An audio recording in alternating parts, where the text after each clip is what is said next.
Hello, everyone. Welcome to our webinar series.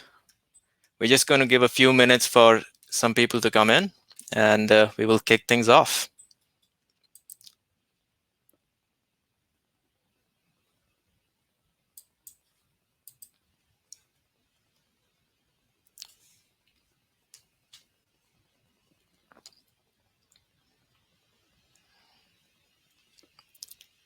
Okay, that's quite a few people. So I'm just going to start things off, everyone. So hi, my name is Akhil. I'm the co-founder of Green Story, and welcome to the Green Story webinar series. This one's on green legislation's impact on fashion, and we're very proud to host this amazing panel here today. First, a little bit about Green Story. We are a one-stop sustainability solution for measuring and offsetting your product's carbon footprint and impact, and communicating your sustainability efforts in a way that's easy and quick to understand for your audience. Our vision is to enable every consumer in the world to ask, what's my impact? And for brands to be able to answer it in an intelligent way back. So by combining supply chain sustainability analysis with interactive data and visuals, we enrich the customer experience all throughout their life cycle with a brand and enhance brand transparency, thereby increasing engagement and loyalty. And of course, that all drives revenue. We work with a lot of brands globally, and we are a team that's really passionate about driving change in the fashion industry. That's all about us. Without any further ado, I'd like to pass things on to Amy Nguyen, who's your moderator for the day. Take it away, Amy. You're on mute. Thank you so much, Akhil. We're really excited to bring you this webinar on greenwashing and legislation this week. So many exciting things have happened. We've seen that the Green Claims Code has recently been published. And so before we get into things, I'd really love to introduce you to our panel of experts. So please take it away. Good morning, good afternoon, everybody. I'm Baptiste Carré-Pradal. I'm the chair of the Policy Hub. The Policy Hub being an organization which is uniting the textile and footwear industry to be able to come up with one common voice when it comes to creating future legislation that will impact the way that we want to transform the industry to a more circular one. So our members represent more than 40% of the textile sector and work together indeed to come back with progressive proposition for future legislation. Christiane. Thank you. Hi there. Christiane here. A bit about me. So I have over 10 years of experience working in sustainability across a number of fields, including infrastructure, energy, finance, and most recently, supply chains and manufacturing. So in my current role, I'm the Director of Europe and Global Vetting and Impact with a company called To The Market.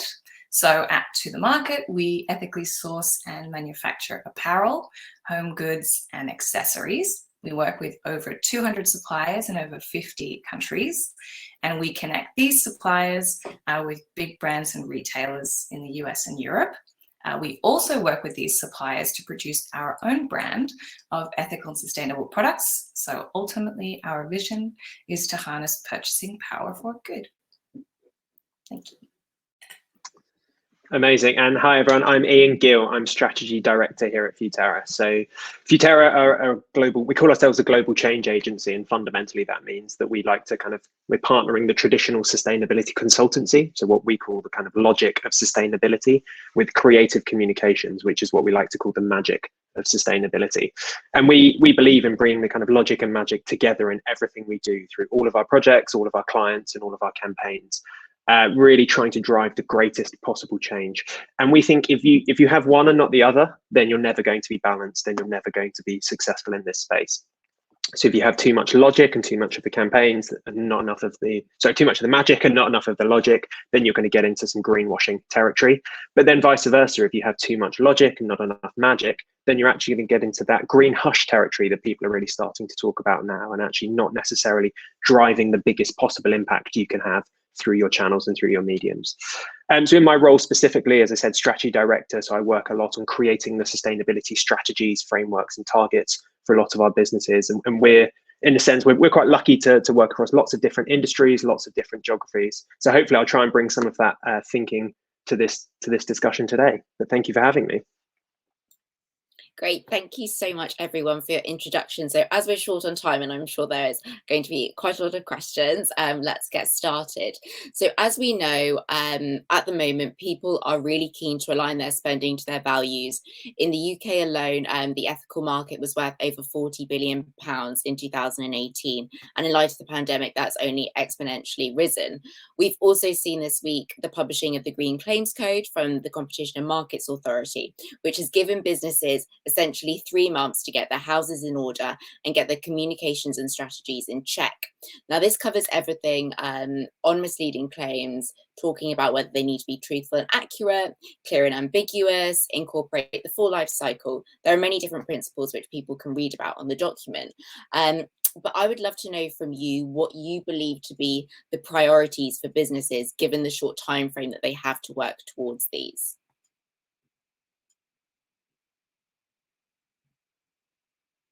Don't know who wants to go first. I can jump in if nobody else wants to. So I think for me, there's kind of 3 key areas. And I think one of them is, and again, maybe this is too much of the logic side coming out as the first piece, but I think one of them for me is letting the data speak for itself and actually really emphasizing and leveraging that quality of data you have, but also the full kind of the evidence base that you can use for some of your products. So I think that's the first one, about really letting kind of the evidence speak for itself. The second one, and I'm sure we're going to come onto this in a lot more detail later on, but is actually really about an honest, authentic story. So not necessarily trying to just overwhelm people with transparency and kind of putting every single factor and every single thing down for consumers to read, but actually answering the real questions that consumers have, not just answering every question that consumers have. And then I think the third one, again, is about, I guess, asking the right questions of your partners and of your suppliers and of your manufacturers. And I think we've seen in the Green Claims Guide, or the code, that actually, as a brand, if you're selling a product, you are going to be potentially liable along with manufacturers for any claims that are made upstream. And I think it's really about working collectively across the industry to ensure that all of the claims are in check and everything is moving in the right direction.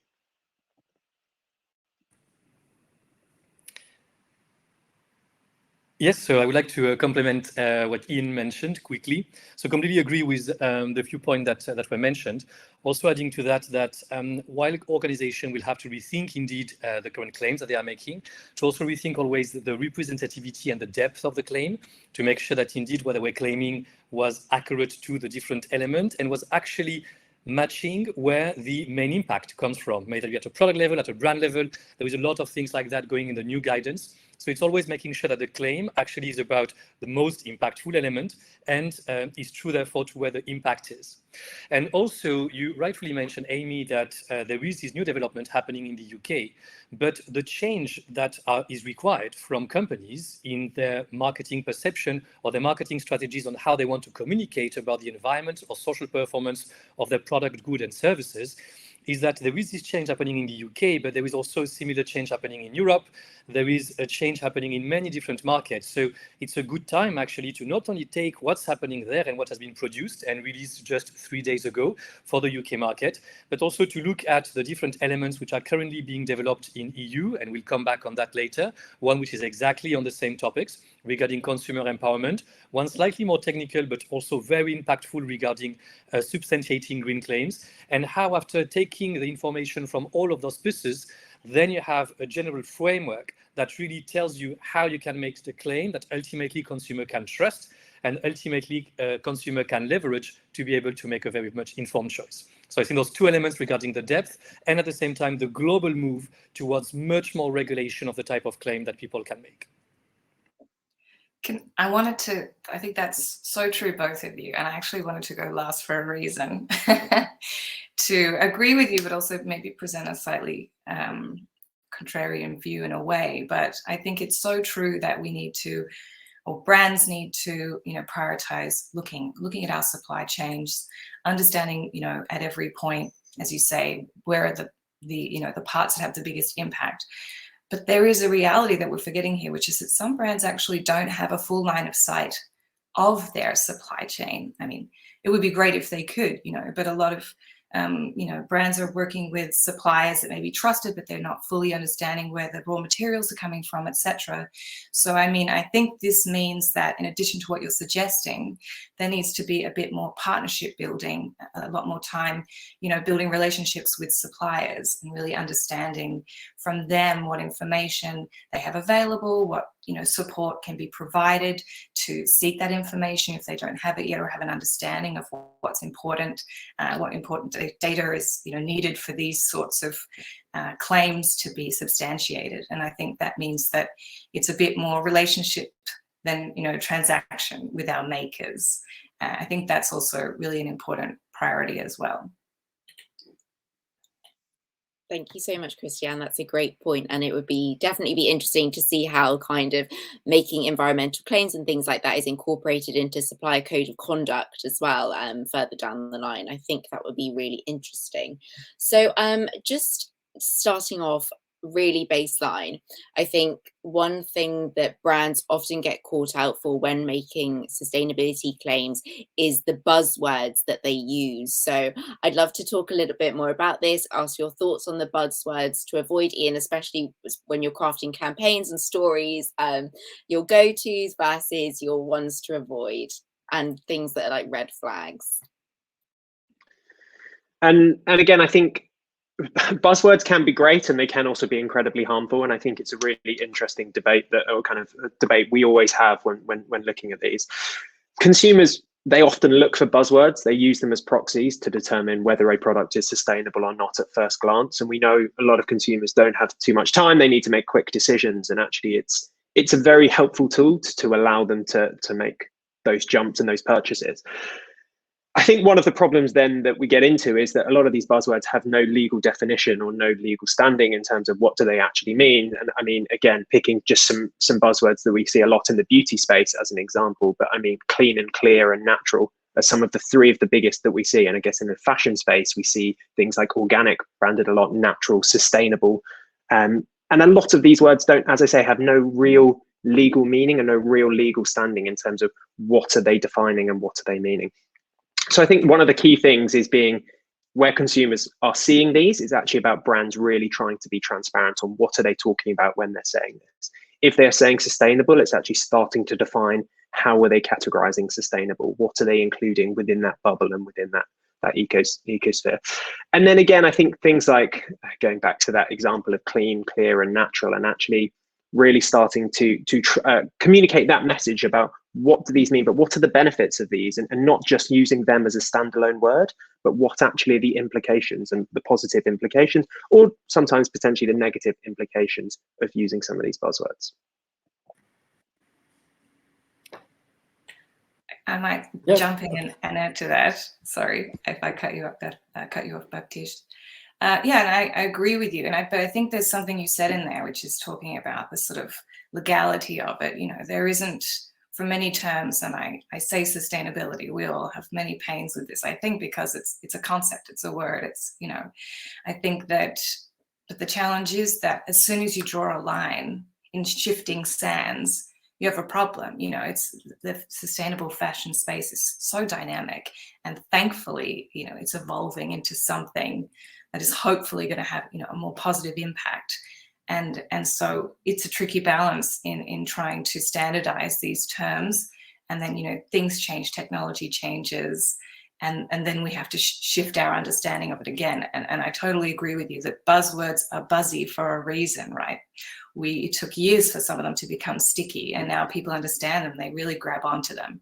So I don't think it's about changing the story exactly. It's about providing more information and substantiating these claims, like you said. And I think that's actually what these legislations that we're talking about are trying to do, is just ensure that people look at something and there's something behind it. We can find more information about it. Those are definitely very good points by the two other panelists. We just have to make sure that ultimately trying to understand the green claim doesn't end up being a very complex Cluedo. So it's a very good point that Jan and Christiane mentioned, that indeed there is no legal definition of what's a sustainable product, for instance. But there is no legal definition because also there is zero technical alignment on what it will mean. So even if somebody, whatever government, would like to define what's a sustainable product, Maybe in a couple of years, you could start to agree somewhere on the environmental side of the product. Then you have the social side of the product. Then you have the economical side of the product. And if you were to try to find agreement on so philosophical notion as Christiane mentioned and concept, that would be an extremely difficult task. That's why I think that at some point in time, even if indeed it has been a challenge in the past years to make sure that people will stick to the concept of just understanding, having an idea about what sustainability is, but now to recognize that when it comes to marketing, those very vague terms, actually they don't have any more room to play. That now indeed it's explicit, that the information should be much more explicit, because otherwise also you run the risk that if you are on an e-commerce shop or anywhere else, that therefore many people will have to understand for each of the brand what's the underlying information or meaning that they want and definition that they provide to a very general concept. So at some point in time, I think we have to be very clear that indeed maybe sometime leveraging the same stories, but they have to be much more clear on the way that on the type of information that they provide. That may not please to every marketing person, because it's true that the benefit of the former element, it was crisp sometimes. It sounded nice. It was indeed catchy and beautiful. But now when you start to improve and to bring technicalities and much more definition, then it's a bit more rough. Then it's a bit less sexy, to say the truth. So therefore, that means that indeed it will be a necessary step that we have to do, but that will be the only step that will allow us ultimately to make sure the consumers, we know what we talk about. And if we want to talk about a better footprint on the carbon level, then it's not more sustainable, it's just better carbon footprint. So we have to have much more pinpointed type of information. And just to respond, because I completely agree, and I think it's something we see without exception, all of our clients and all of the companies I work with. And I think actually it's why we're really trying to bring again that logic and magic, but really trying to get brand sustainability teams working as closely as possible with the marketing teams to make sure the marketing teams understand from a sustainability technical point of view, but also potentially even more importantly, to get the sustainability teams thinking from a marketing point of view and actually saying, yes, although there is a very specific definition we're using, how can we turn this into something that's much more understandable and much more usable? So completely agree. Can I add something, Amy, also? Yeah. So, and therefore also to make the link also with something that Christiane said earlier, that at the same time that those elements happen, that indeed it's paramount, and I completely second Jan in saying like marketing team and sustainability team have to work together and find an in-between in those things, that also those efforts can be promoted at industry level.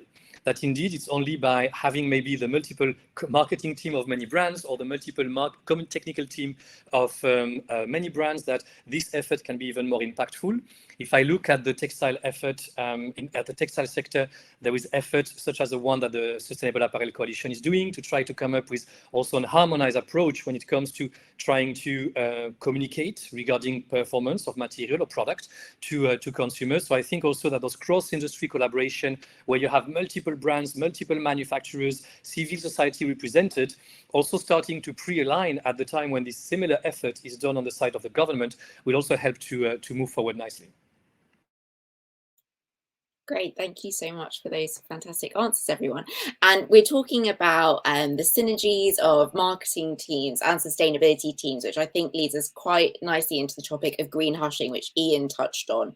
So there are instances where brands are keen to get their house in order, but they don't know where to start. So they want to keep stum for the moment, and that is really being called greenwashing. Do you think brands should embrace progress over perfection and embrace, their journey so far and fess up to what they've got right and what they've got wrong? What are your thoughts on that?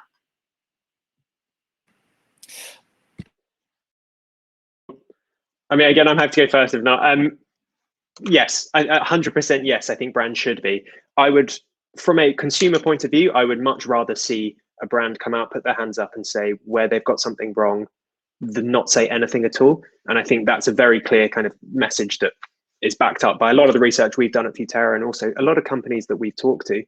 I guess that's from the consumer side. From a legal point of view, that does have other implications. And actually, if you come out from in a legal point of view, if you're coming out and saying something that you're not necessarily doing, then you actually have potential legal complications, as seen by the CMA's guide this week.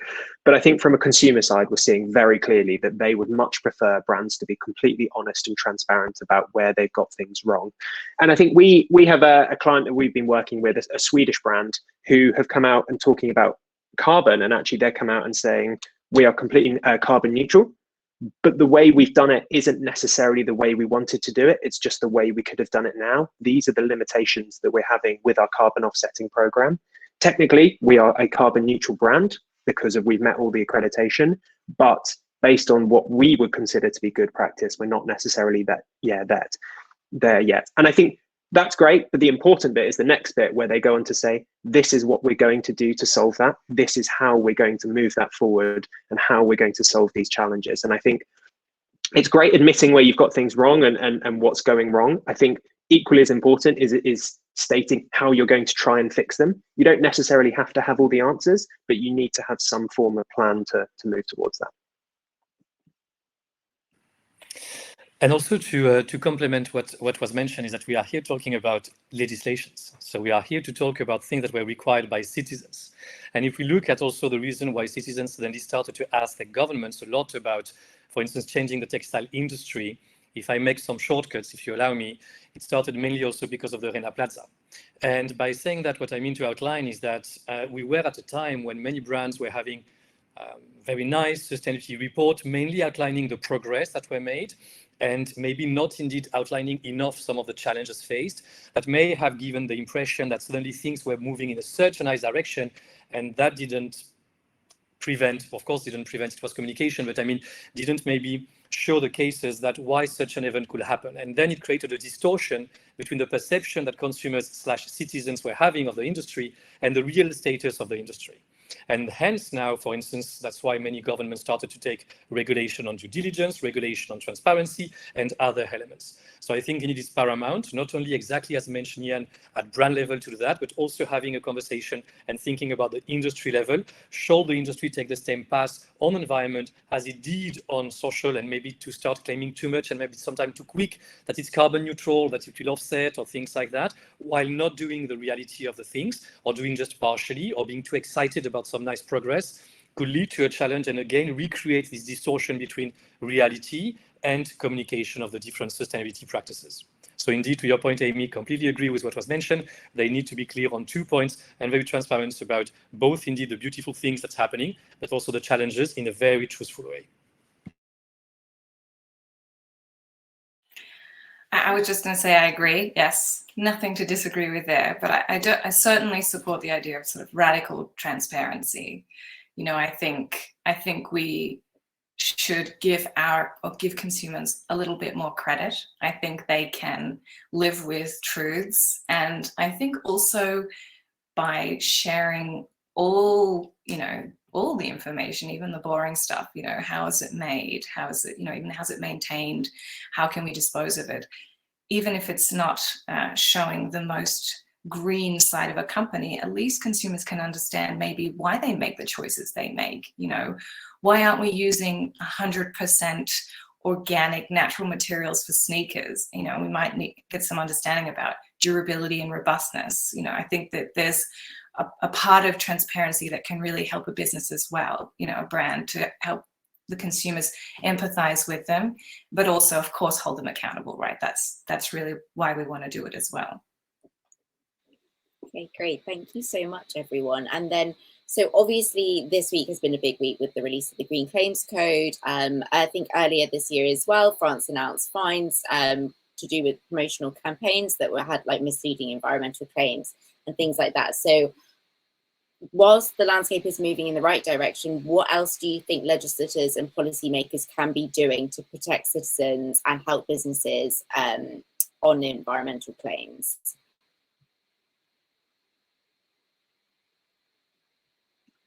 And again, I'm happy to go unless anyone wants to jump in. But I think the CMA's guide is a great start. I think it's a good starting point.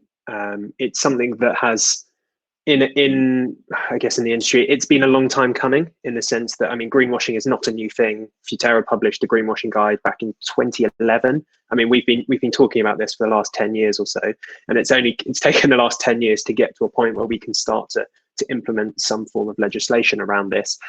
I think it's a great start, but there are potential ways that it can go further. And I think one of them is starting to increase the amount of fact checking that goes on, and actually independent third-party audits or kind of bodies coming in and doing a bit more fact checking, but then also actually companies taking a little more onus on themselves just to ensure and complying with the guide, but actually starting to really set out and ensure that their facts, their evidence, their stories are fully aligned.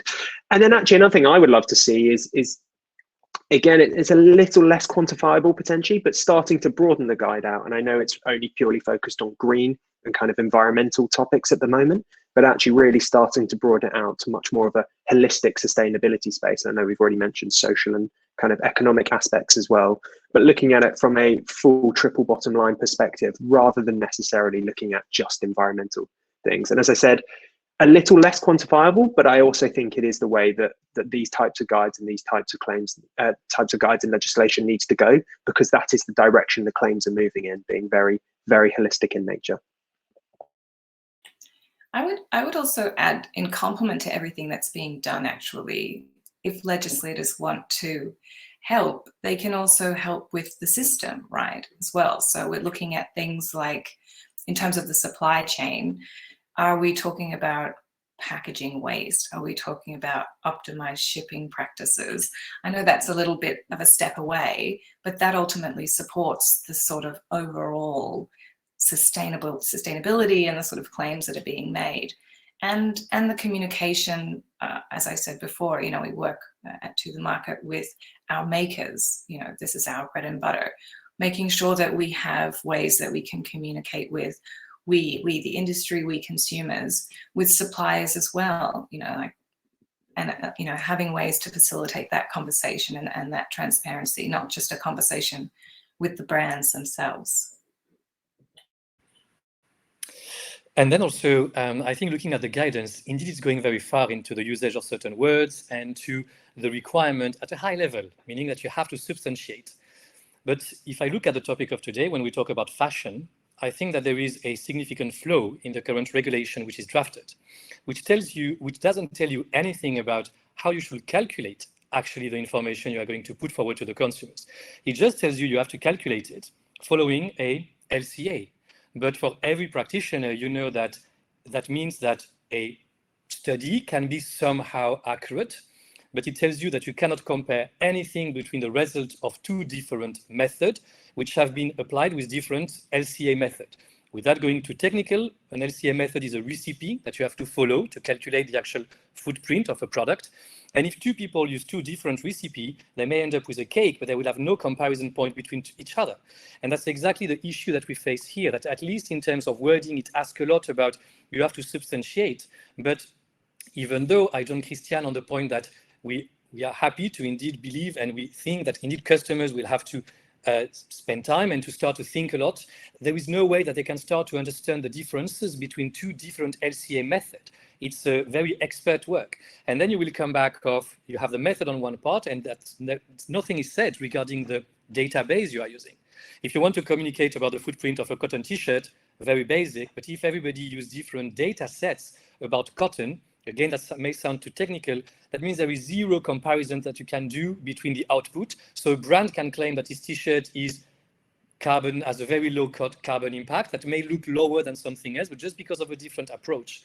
And I think that to this end, for instance, I was mentioning the Substantiating Green Claim Initiative, which was developed in Europe, which is supposed exactly to tackle this issue. And I think it would be very great if a similar approach was to be taken in complement of the document which was already mentioned. It helps to save time to brands who don't have to think 20,000 times about which tool do I use, how does that work, where do I go? And that helps ensure again for the customers that they don't have to think and look at which is the methodology in the background. So I think to this end that you define a common method, a common voice, to be able to calculate those elements that after this calculation, which are required by law, will be critical and will be a missing element where regulators in UK could go further. Thank you so much.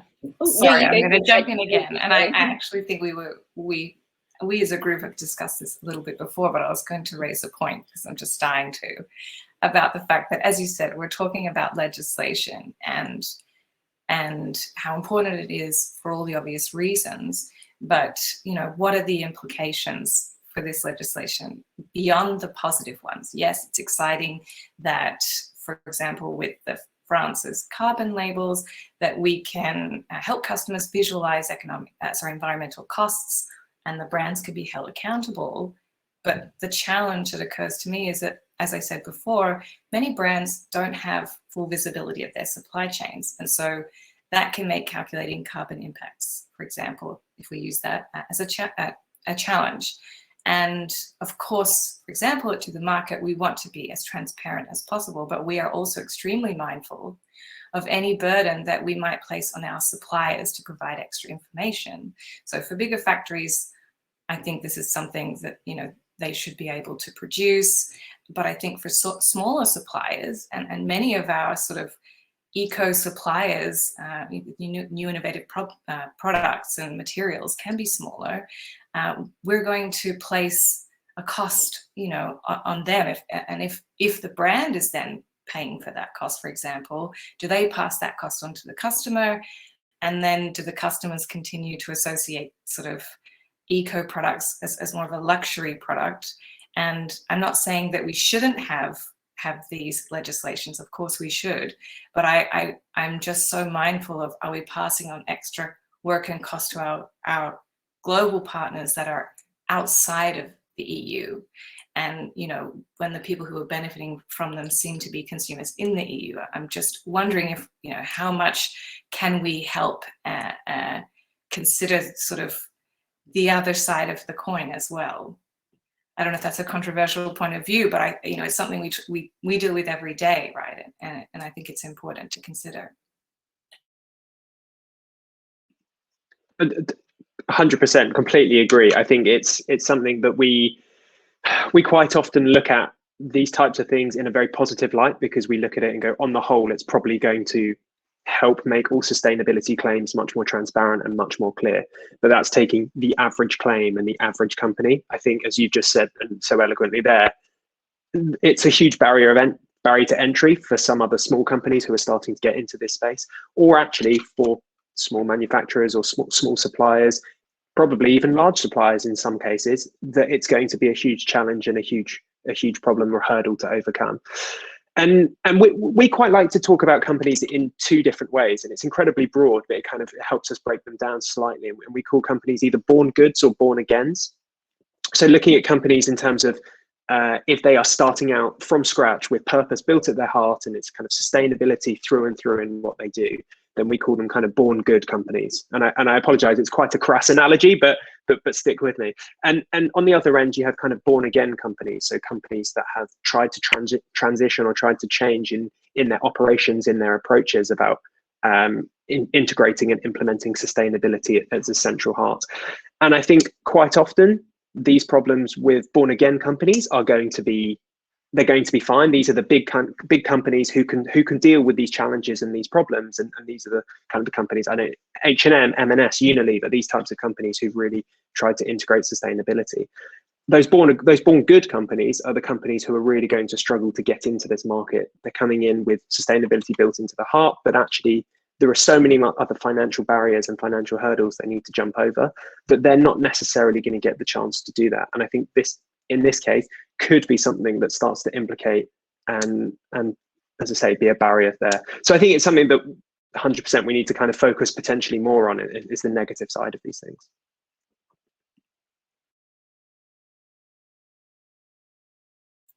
Great, thank you so much, everyone. And then just to play devil's advocate, we've just mentioned some large fashion conglomerates who have obviously released lots of, we're focusing mostly on fashion, so they have released lots of sustainable collections that use, in inverted commas, more sustainable fabrics and things like that. What are your thoughts on how they can avoid greenwashing when they're marketing those collections to the large audience that they have across the globe? Because often, you know, the conscious or the join life, or, you know, there's a recent example of Boohoo's ready for the future, which in itself seems like an oxymoron when these companies are following a fast fashion business model. So how would you advise companies like that? I'm really, really interested to know all your thoughts on that. I would just start to jump in quickly to say that all of those companies are already definitely thinking already very much around what needs to happen to be able to stop that. What they were very eager to have is that, again, it's not the work of one company, but it's the work of multiple companies agreeing on what should be the new rules of the game. So to this end, for instance, all the positions that we have created within the Policy Hub have been created with H&M, Inditex, Adidas, Nike, and all of those brands that some of them have been mentioned, which are also very keen to change business as usual, to recognize that what's happening today is not the way that they want to carry on communicating those information in the future, that first they want, and if you were to look at the position, is very much aligned with indeed what the UK has just released recently, to be able to first and foremost make sure that everything in the future will have to be better substantiated with better quality data, and also to recognize and to come back to the point that Christian and Nguyen made regarding the burden on the supply chain, that at the same time, if they want to also ensure that it can be substantiated with data coming better from the value chain, that in order to do that, they have to collect the data collectively. And it's only by joining forces, by having not one brand asking its factory, but multiple brands coming together to develop a system, may that be, for instance, the Higg Index or others, to be able to make sure that factories can tell the data that is said once and for all, that then can be used for transparency purposes, will help to make the change. So I think that they're very much aware that they have to change, they agree to change, they want to see regulation to make sure that it's an entire industry shift. And virtually, if you look at what the UK has published, they agree with it. And I will be sharing the position of the Policy Hub, where you can see the position of the brand that definitely want to change on this point.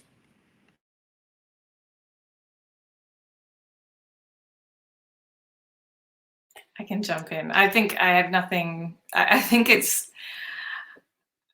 I'm trying to think of a way to. So I agree with you, and I think it is interesting. You know, obviously these bigger brands genuinely care, right? And I think that's evident also in, you know, to the market. We work with big box retailers, we work with bigger brands.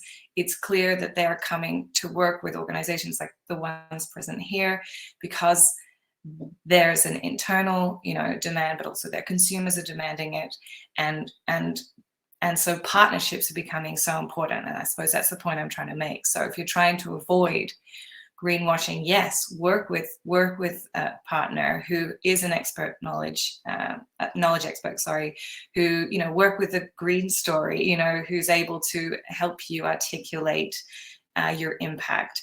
And, you know, work with people like, you know, To the Market. We have this amazing network of suppliers that we have these relationships with. You know, I think that is probably the best way, whilst we're all still learning. And until we are, you know, becoming good, you know, born again good, until we reach the good, right? And we're still learning. I think it's partnerships are so important. Is it a partnership with another brand that shares your values, or a partnership with someone who's able to help you calculate impact metrics? Is a partner who can connect you to a network of, you know, syndicated suppliers who've, you know, already been through a vetting process? I think that's really important, and that's sort of how you can hopefully, in addition to, as we discussed, like this transparency and the provision of data and storytelling, of course, as well, is sort of the way you can avoid greenwashing, which is ultimately, you know, your bid to be legitimate and actually have a meaningful impact, right? That's what not greenwashing is, and I think that's the way you do it. Completely agree. And just to kind of add to something you started on there, is I think the way we quite often look at communication and within sustainability from big brands is almost in three lenses. And the first one is looking at their kind of corporate communications and being at the high level sustainability strategy and their annual reports and that kind of sustainability communications. Then we also have their kind of brand purpose or their brand communications. And then in the middle, you have that product communications of actually what is the claim that is put on the product and is about the product.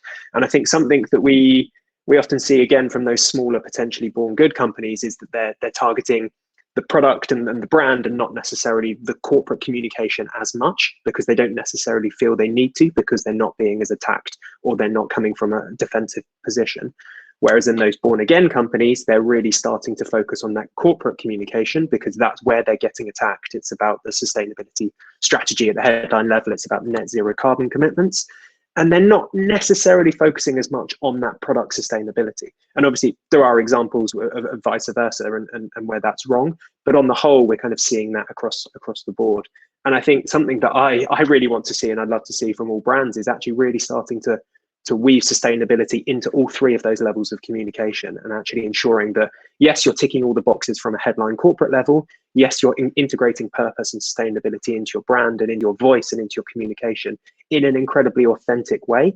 But then also you're doing it at the product level, because that's ultimately what consumers are seeing on a day-to-day basis. And that's what they're looking at when they're buying your product, and actually getting something there as well to ensure that you're ticking all those boxes. Great, thank you so much, everyone. So I'm conscious that we're moving more towards the end. So I'd love to know from you, especially we're talking about the born good companies, what your go-to resources and recommendations are for these brands. Like what utensils can they use? Whether that's publications, we've obviously got Futerra here, like your fantastic greenwashing guides. What would you recommend for a brand who really is just getting started on making sustainability, environmental and social claims? Where should they turn to? I'm happy to jump in straight away and say the Futerra greenwashing guide is always a great place to start. I mean, yes, it was created in 2011. It's kind of 10 years old, as I said, but actually a lot of it still rings true, and a lot of it is still very relevant. And actually comparing that to the CMA's guide that's come out this week, there is a high degree of overlap between the two. So actually I would say yes, greenwashing guide, but also the CMA is a great place to start. And then again, another piece, and I've talked about it quite a lot in terms of product transparency and product honesty. And actually, again, at Futerra, we did a piece of work with the Consumer Goods Forum, which was about looking at product honesty or honest product. And I think that was a different angle that we hadn't quite thought about until we did that piece of work. And I think that's a nice way to start thinking about it. And then at the broader level, away from Futerra, there are a huge number of articles and kind of documents online, which I spend a lot of time reading about greenwashing, about the implications of greenwashing, but really starting to give a slightly more personal view of what you should and shouldn't be doing, and highly recommend things like Forbes and all of those types of articles out there.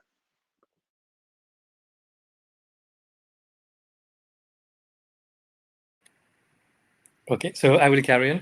So in complement to the point mentioned, I think so two things. Indeed, so wonderful to rethink about the way you communicate, but also taking a step back, very important to think about also what the type of information you imagine you will have or you will need in the next years to properly run a sustainability business. For instance, do you imagine that you will need to be aware of, Jan mentioned about the communication at product level, that you imagine that you will want to know the environmental footprint of all of your products in 1, 2, 3, 4, 5, 10 years? And if so, therefore, when can you plug the marketing in? But to make sure that it's first your drive to have a more sustainable and resilient company and business that will lead on the type of data you'll need, and that you can share with the marketing, so that you will make sure that also the data you have really serve your need and serve what you can do ultimately, and the marketing plugs on top of itself. And then the second element, to again come back to the first point of Christian regarding the collaboration, to make sure that you do those efforts having in mind what the industry as a whole is doing. I mentioned earlier the work of the Sustainable Apparel Coalition or the Higg Index. Make sure that if you want to go towards communication at factory, brand, or product level, you're aware of that, you join those organizations, you work with them, so that also in the same way you make sure that you're already set to be able to have solutions at scale that will help you to move. And the third point, coming back to it, regulations coming in Europe, regulation coming in the UK, be sure to really know where the direction is going, because now should you start to engage your operation into a path that you could imagine as a high likelihood to be made illegal in 3 or 5 years, could be rather complex. So make sure that your future is regulation proof, and that you can make sure that all of the regulations which are currently cooking and boiling up, that the moment that they are done, you can share that they match exactly your path. So it's those three elements that will help you to have a proper start and a robust way to communicate ultimately to your consumers. I'm going to lead straight off of what you said, and just with the number 3, right? And I agree with everything, but and also just to say exactly what you said, think about why you need the information, right? And the 3 things I would mention is, like, you know, for consumers, what information you need for them.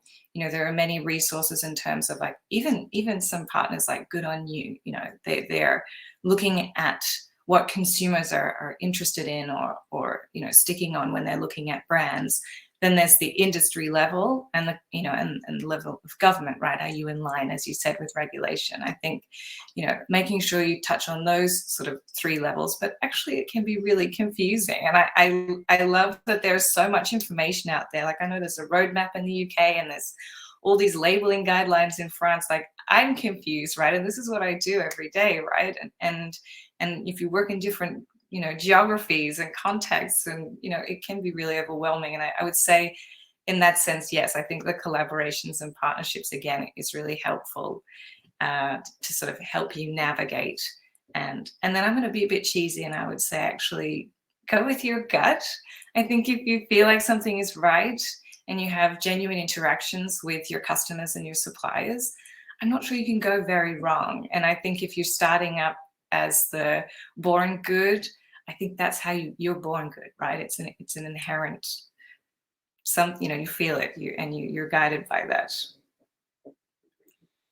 Great, thank you so much, everyone. So just for the audience, if you have any questions, please feel free to submit them in the chat box. There are some already, but we'll just start going through them if you would like. And feel free to interject at any point.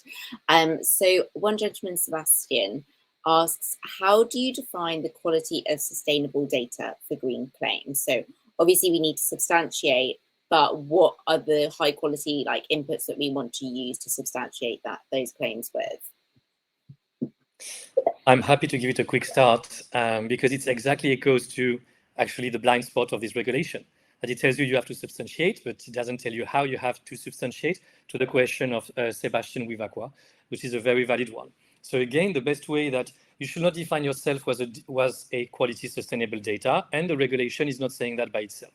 So therefore, you have to approach. The first one is, again, you go to global collaboration platform that will help define that, and where a lot of players have agreed and aligned on the type of data that you need to have, for instance, from your value chain. And then you have a couple of generic database that you can use. There is 3 or 4 globally available. May that be the one of the HIG MSI, may that be the WorldDB, may that be the one of 2 other consulting firms. You have 4 on Earth, more or less. So if you were to use data gathered from industry-wide tool, plus data from 3 to 4 international database, you kind of already are on path to be able to move forward with quality sustainable data. And at the meantime, don't forget to still push your regulators to make sure that in the next phase of the regulation, they will define that.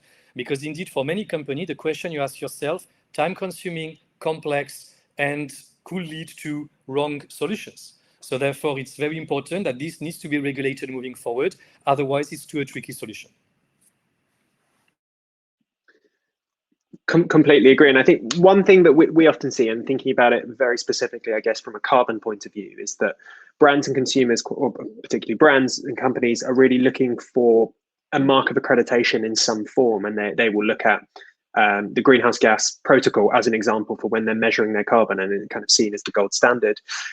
However, that's relatively unheard of and unknown for most consumers. And actually, again, getting back to the point of buzzwords, I think the thing we didn't really talk about was, I guess, eco certifications or those types of marks of saying this has been done by the greenhouse gas or in line with the greenhouse gas protocol, or this is FSC certified or whatever. And I think these are some of the challenges, again, that come with that, and come with that territory of going, yes, it's great to have it done or kind of audited by a third party or in line with a certain standard. It doesn't necessarily translate into consumers' minds that is the best thing to do. It still needs to be done in that way to ensure the quality of data and to ensure it's rigorous. But again, that kind of bringing it to life point of view is sometimes a little more challenging. And again, just like buzzwords, the eco certifications and the eco standards can be very tricky to kind of communicate. I think it was there's about 450, 470 eco certifications. And I think even as somebody who works in this space, I can probably look at 10 to 15 to actually tell you exactly what they mean and they stand for. So I think that is one of the other challenges that sits with this. I want to quickly jump in on certification though, now that you brought it up. And I think I understand why it's such a hot topic, right? And we feel like we're saturated in these, and maybe they feel meaningless after a while, they overlap, you know, all this sort of thing. But I actually think they're extremely important.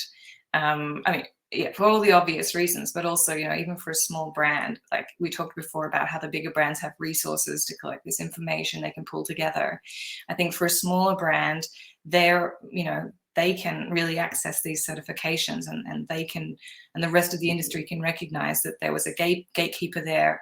There's been a standardization, sort of harmonization process facilitated by the certification, and now they're through the gate. You know, that's a baseline. They can be really considered one of the good ones, and I think that's really important because, you know, when, like you said, there's a saturation of information, which is good, which is bad. I think in that way, at least we can sort of feel comfortable in you know, relying on these certifications, obviously, as well as them being kept in check and complying with legislation. I think, you know, they're quite powerful as well in terms of making sure your data and your evidence is more reliable. Thank you so much, everyone, for your thoughts on that. And also, if anyone's interested in reading more about certifications, the Changing Markets Foundation have a fantastic report called The False Promise of Certifications, which you can read about more in depth, and that actually covers everything from food to fashion and plastics as well. So really, really interesting, and that can also help cut through some of the greenwashing noise. So that is a question of social media. How do we balance the technical information with the buzzwords? Do you have any real-world examples of best practice?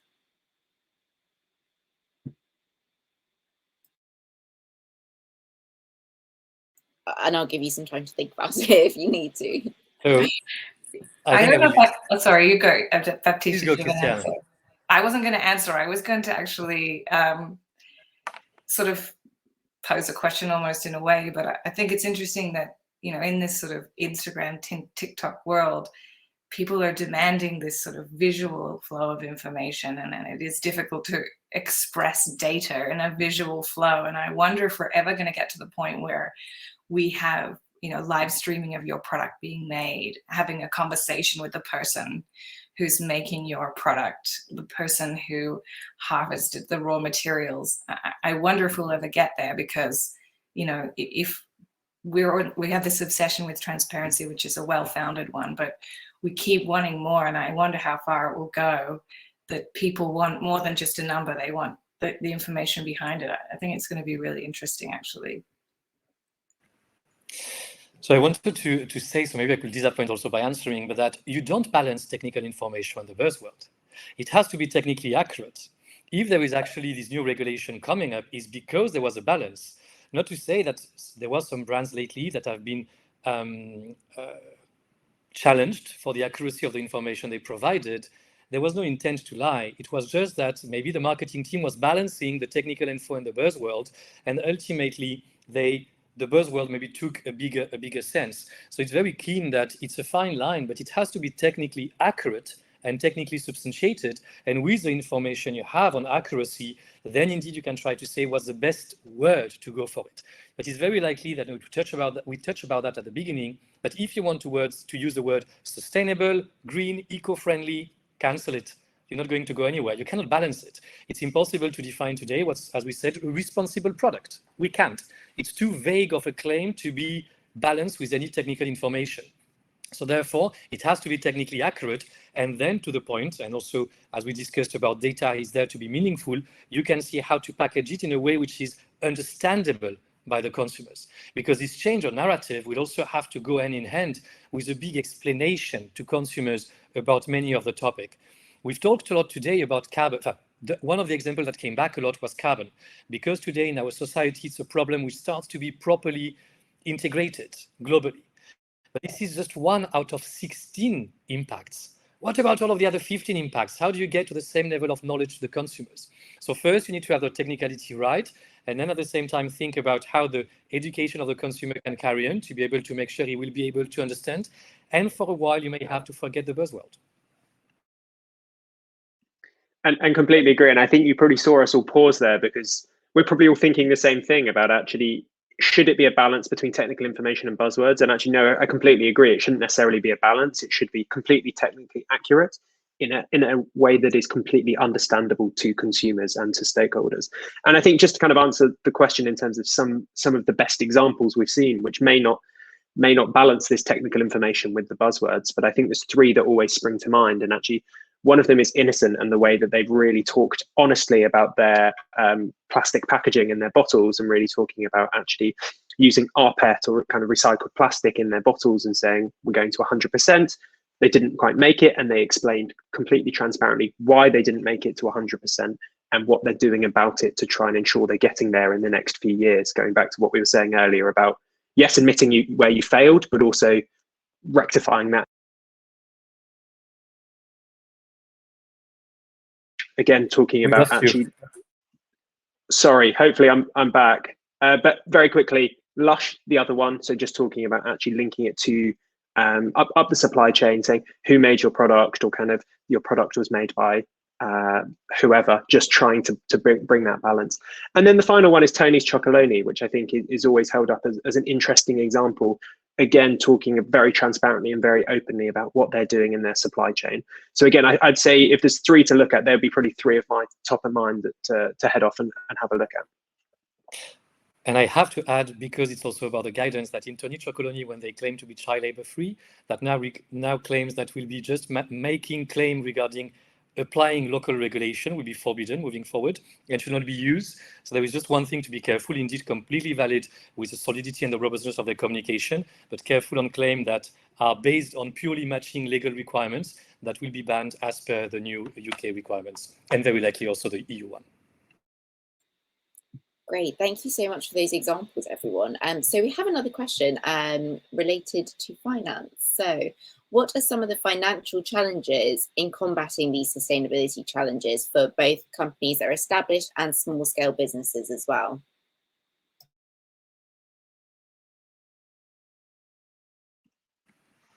I'm happy to chuck a couple in there as well. But I think one of them we've already talked about is actually, it's another barrier to entry if you don't necessarily have the visibility across your supply chain and the link with your suppliers. If you're a small scale kind of brand, I think one of the other challenges that we quite often see is lack of leverage across the supply chain. So if you're working with a big supplier and also some of your rivals are working with, or bigger rivals or bigger companies are working with the same supplier, you're asking or mandating a certain level of sustainability standard, your leverage power is never going to be the same as a brand that's 5, 10, 20 times the size of yours. So I think that's one big challenge that we see time and time again, is around leverage and power within the supply chain. And then in terms of, there's always going to be additional costs in terms of extra pieces of work done in the short term, in terms of measuring and in terms of ensuring that LCAs, carbon footprints are all up to standard. We like to think, hopefully in the long run, that actually the sustainability credentials you get and the sustainability savings in terms of a financial sense will actually start to balance out and hopefully pay you back in a longer term period. But there are going to be upfront costs that you're going to have to pay in terms of just getting some of these things set up. Please, Christiane. Oh, thank you. I was just going to jump straight off what you were saying, which is also with the supply of innovative or eco materials. I think in time, as demand increases, as we see the supply flow, obviously we'll see the market respond and prices should go down. But at the moment, it can be another barrier. You know, if you want the most ethical, most ethical, most sustainable, it does come at a cost. And hopefully customers are understanding of that in the short term. And as you said, in the long run, hopefully it's something that takes care of itself. But it's another cost to consider, and it's an upfront cost. So. And to complement what I said, and I completely agree with that, there is the idea that, for instance, sometimes when you talk about the financial challenges, when you have to make accurate claim, you have to audit, you have to do like that, that this creates another cost. But people have to understand that one of the challenges sometimes is just a misunderstanding of the financial scale that the change will require. That if you think that evaluating the environmental performance of a product is expensive, let's wait until you start discussing about how to improve it and to be able to change your materials, innovate on your materials, innovate on your conception, work with your suppliers so that there is indeed maybe more means for them to be able to change techniques, to change dyeing facilities or things like that. So I think there is a clear understanding here that the measurement will be a small portion of the work versus all of the work that will need to happen after in coordination between all of the actors of the value chain. But at first, there is a need to understand the financial importance of what will need to happen, but also agreeing with the two other panelists that ultimately it will pay off, but it's an upfront investment that will be needed indeed.